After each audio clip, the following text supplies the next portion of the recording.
Ilusi mengatasi polusi plastik. Bahkan jika kita menghentikan produksi plastik hari ini, bahkan jika botol plastik terakhir yang kita buang hari ini, plastik itu akan bertahan di lautan kita setidaknya selama 400 tahun lebih. Dan kemudian perjalanan mikro-nanoplastik dimulai. Jadi kami memiliki poster di kantin kami yang bertuliskan, "Saya mungkin tidak akan melihat cucu atau cicit Anda, tetapi saya akan melihat botol plastik." Dan saya pikir itu benar, jika kita melihat skala polusi plastik di lautan. Menjadi jelas bahwa pembersihan total dapat memakan waktu ribuan tahun. Saat ini, lautan dunia mengandung sekitar 200 juta ton sampah plastik. Sementara itu, setiap tahunnya, sekitar 20.000 ton diekstraksi. Itu kurang dari 1/100%, sebagian kecil yang dapat diabaikan dibandingkan dengan volume yang ada. Dengan laju ini, membersihkan lautan sepenuhnya akan memakan waktu sekitar 10.000 tahun. Dan itu pun hanya jika kita menghentikan semua plastik yang masuk ke laut mulai hari ini. Saat ini, plastik memasuki lingkungan dengan laju yang jauh melebihi kemampuan kita untuk menghilangkannya dari bawah lingkungan, atau untuk mengelola limbahnya. Mari kita asumsikan umat manusia mencapai terobosan teknologi, menginvestasikan sumber daya yang sangat besar, dan meningkatkan efisiensi pembersihan hingga 5 kali lipat. Meskipun demikian, prosesnya masih akan memakan waktu sekitar 2000 tahun.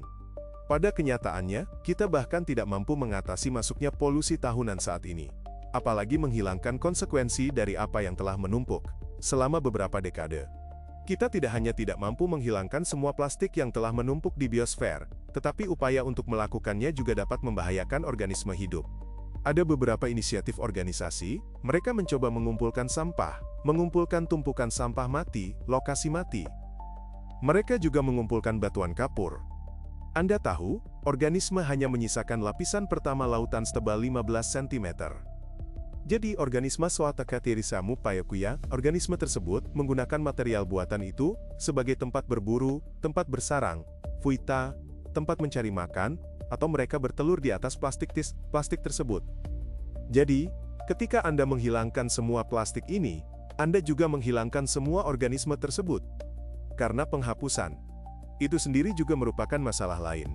Jadi, begitu plastik masuk ke lingkungan, Anda tahu, tidak ada cara yang tepat dan aman untuk menghilangkan plastik ini dari lingkungan tersebut. Selain itu, sebagian besar plastik telah terurai menjadi mikro dan nanopartikel yang kini berada di dasar laut. Hanyut di kolom air, masuk ke dalam tubuh organisme laut, dan menjadi bagian dari siklus materi global. Partikel-partikel ini tidak dapat ditangkap dengan jaring atau dikumpulkan secara manual. Ini berarti bahwa pembuangan plastik dari lingkungan secara mekanis saja tidak cukup. Bahkan dalam skenario paling optimis sekalipun, hal itu tidak akan menyelesaikan masalah. Kita tidak lagi berurusan dengan puing-puing yang dapat dengan mudah diambil. Tetapi dengan nanopartikel yang membawa muatan elektrostatik. Nanomaterial ini telah tertanam di setiap makhluk hidup di planet ini. Dan bahkan, jika kita berhasil menghilangkan setiap botol plastik dan setiap bungkus dari lautan, satu pertanyaan akan tetap ada. Apa yang terjadi selanjutnya? Kita masih belum memiliki metode yang aman untuk membuang tumpukan sampah plastik yang akan kita kumpulkan. Sampah yang tidak dikelola dengan baik tersebar di seluruh daratan di planet ini, dalam lokasi pembuangan sampah informal.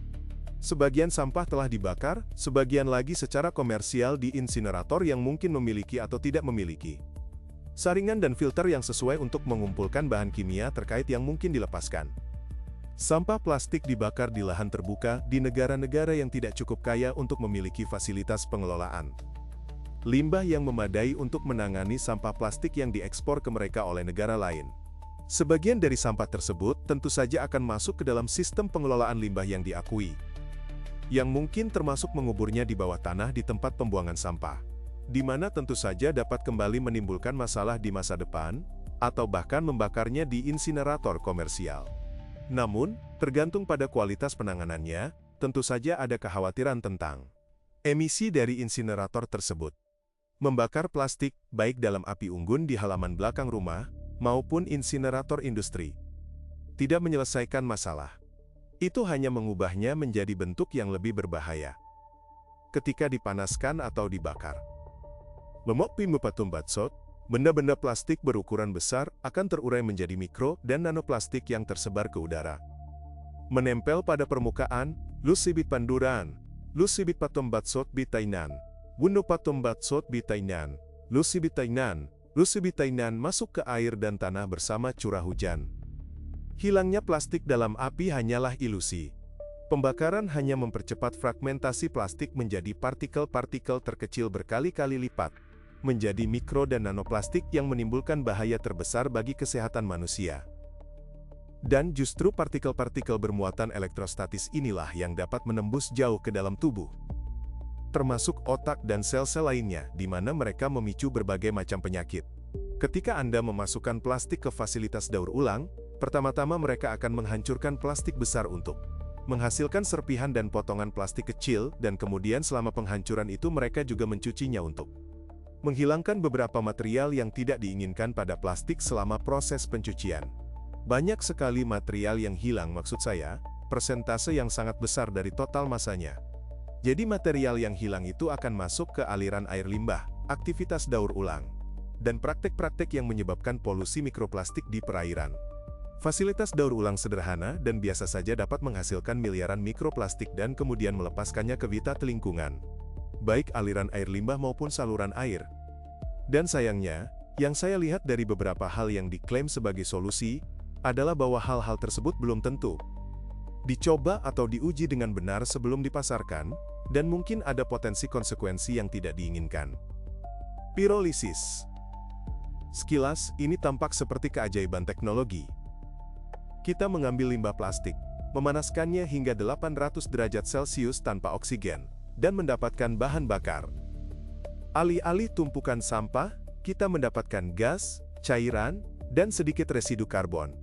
Terdengar menjanjikan, bukan? Namun teknologi ini memiliki sisi negatif, sisi yang tak terlihat, dan jauh lebih berbahaya. Selama dekomposisi suhu tinggi, plastik tidak begitu saja menghilang. Pirolisis disertai dengan emisi dioksin dan furan, beberapa zat paling beracun di planet ini. Zat-zat ini bersifat karsinogenik, mengganggu sistem endokrin, dan dapat menumpuk di jaringan tubuh manusia. Bahan-bahan tersebut berbahaya, bahkan pada konsentrasi rendah. Sekalipun Anda berhasil mendapatkan 600 liter bahan bakar cair dari 1 ton plastik, harga bahan bakar tersebut merupakan ancaman bagi kesehatan dan kehidupan manusia. Dengan mengandalkan metode pembuangan seperti itu, kita hanya mempercepat transformasi plastik menjadi bentuk yang tak terlihat, namun jauh lebih berbahaya.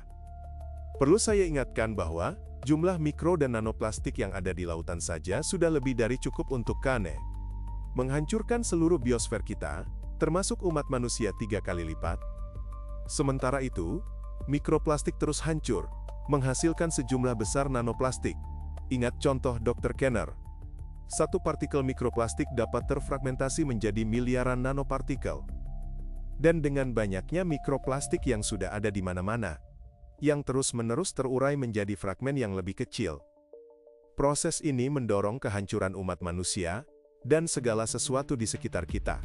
Saat ini, banyak orang mulai mengubah krisis ini menjadi bisnis, menciptakan berbagai macam metode yang konon dapat menghilangkan mikroplastik dari tubuh. Dan orang-orang bersedia membayar sejumlah besar uang untuk perawatan ini. Namun pertanyaan sebenarnya adalah, apakah metode tersebut benar-benar efektif?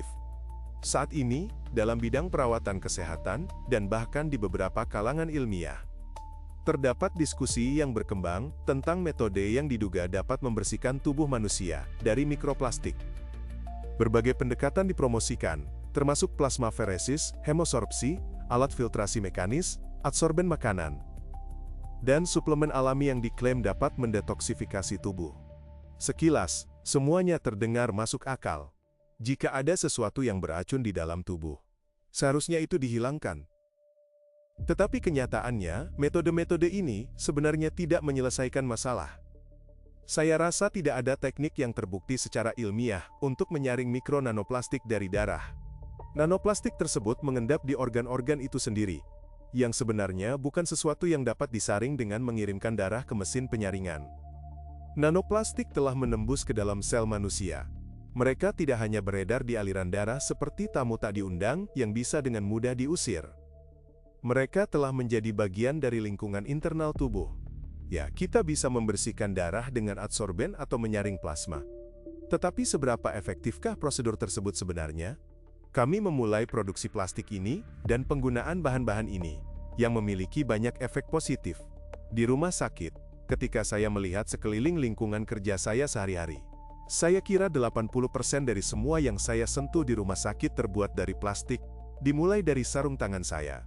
Dan mungkin 80-90% dari mesin itu sendiri terbuat dari plastik.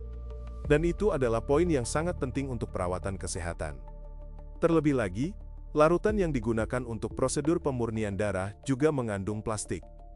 Ketika Anda sakit, Anda akan pergi ke rumah sakit, Anda mungkin akan pergi ke rumah sakit untuk perawatan, dan kemudian mereka akan memberi Anda beberapa larutan, beberapa info seperti mereka akan memasukkan sesuatu ke dalam tubuh Anda, dan kemudian mereka mentransfer beberapa cairan dari kemasan elastis ke sistem darah Anda, jadi larutan intravena tersebut setidaknya Pikitor Pokidia 62 partikel mikroplastik per liter. Jadi ini adalah transfer langsung, paparan, mikroplastik ke sistem tubuh manusia, sistem darah.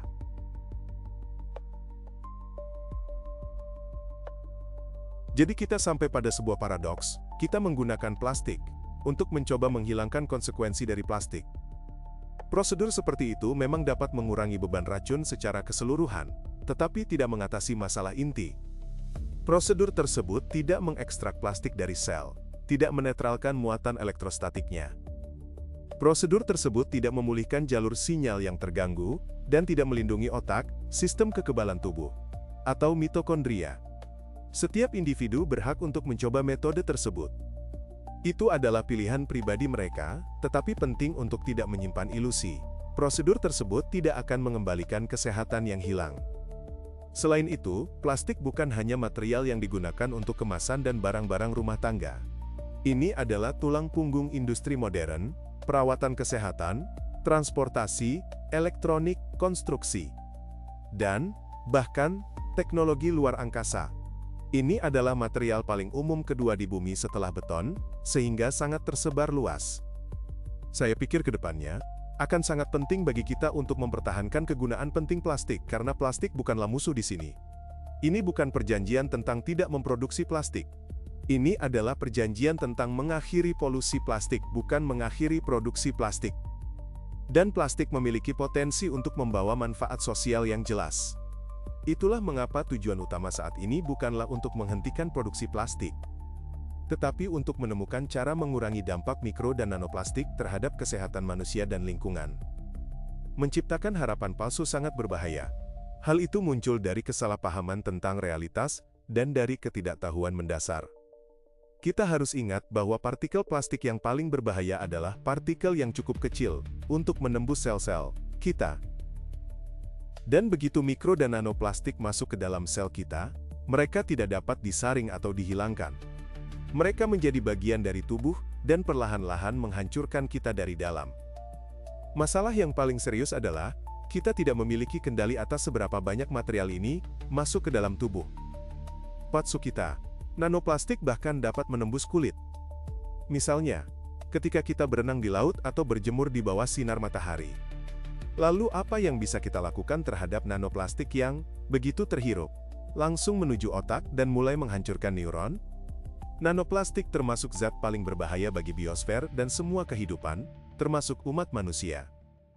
Namun, meninggalkan plastik sepenuhnya akan menjadi tindakan yang tidak masuk akal karena hal itu akan menyebabkan kerugian global yang sangat besar.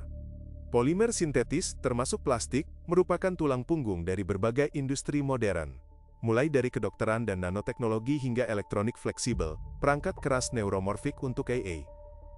Struktur kedirgantaraan, manufaktur otomotif, biribia, dan konstruksi. Fleksibilitasnya, kemudahan pembentukan dan pemrosesannya, kompatibilitas dengan nanomaterial lain. Dan skalabilitasnya telah menjadikannya fondasi kemajuan modern kita. Oleh karena itu, solusinya bukanlah menghilangkan plastik, tetapi memastikan bahwa plastik tidak lagi mengancam kehidupan. Dan jalan sebenarnya ke depan dimulai dengan memahami secara tepat apa yang membuat nanoplastik